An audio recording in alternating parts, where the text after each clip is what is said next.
में लेते हैं श्रवण के पिता और क्या बोले कि जिस तरह बुढ़ापे में मरता या अंधा पुत्र चिंतावन में,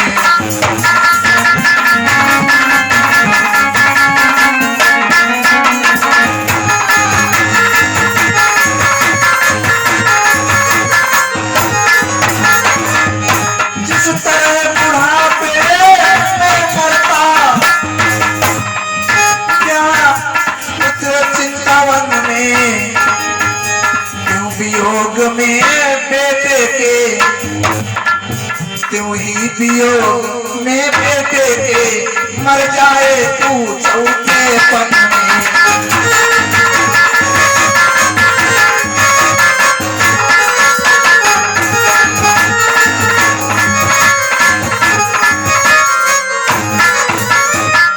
आज अंजलि में जल लेकर के कहने लगे श्रवण के पिता कि जिस तरह बुढ़ापे में मरता यह अंधा पुत्र चिंतवन में, त्यों ही वियोग में बेटे के तू मर जाए चौथे पन में। ऐसा कह करके आज श्राप दे दिया। और जब श्राप दे दिया, श्राप दीन दशरथ का भारी, और जैसी तुम गति करी हमारी, पुत्र सोचे उर तुम हो धारो, और राम राम हा राम पुकारो। जिस तरह से आज पुत्र के वियोग में मैं तड़प तड़प करके अपने प्राणों को त्याग रहा हूँ, इसी प्रकार तुम भी पुत्र वियोग में अपने पुत्र के विरह में तड़प तड़प करके अपने प्राणों को छोड़ोगे। ये मेरा श्राप है राजा। अरे इतना कहकर श्रवण का बार बार लेना,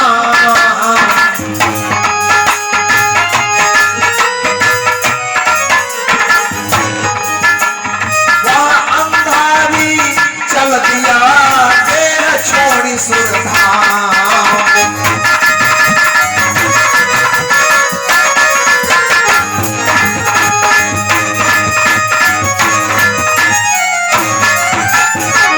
हत्यारा सोचता क्या करूं उपाय,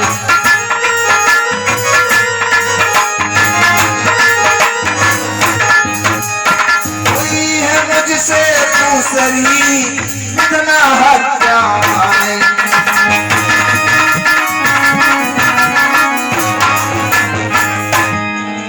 आज इस प्रकार से खड़े खड़े सोच रहे हैं महाराज दशरथ कि एक तो श्रवण कुमार मारा गया और दूसरे दशरथ सोच रहे हैं कि ये श्रवण के पिता, इसलिए मुझसे एक नहीं दो दो हत्याएं मेरे कारण हुई हैं। हे भगवान, अभी और कुछ बाकी है।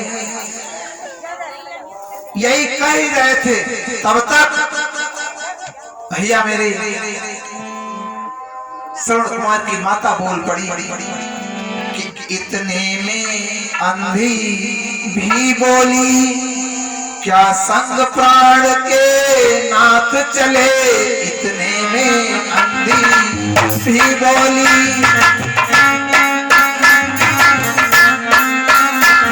इतने में अंधी भी बोली, क्या संग प्राण के नाथ चले।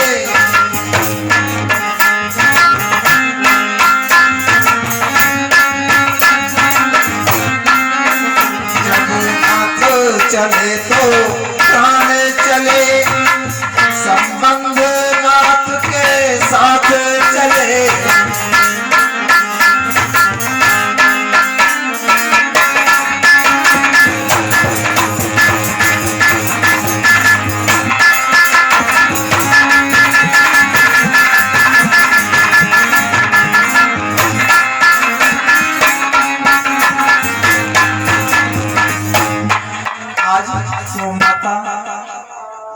केवल एक बूढ़ी माँ बची है।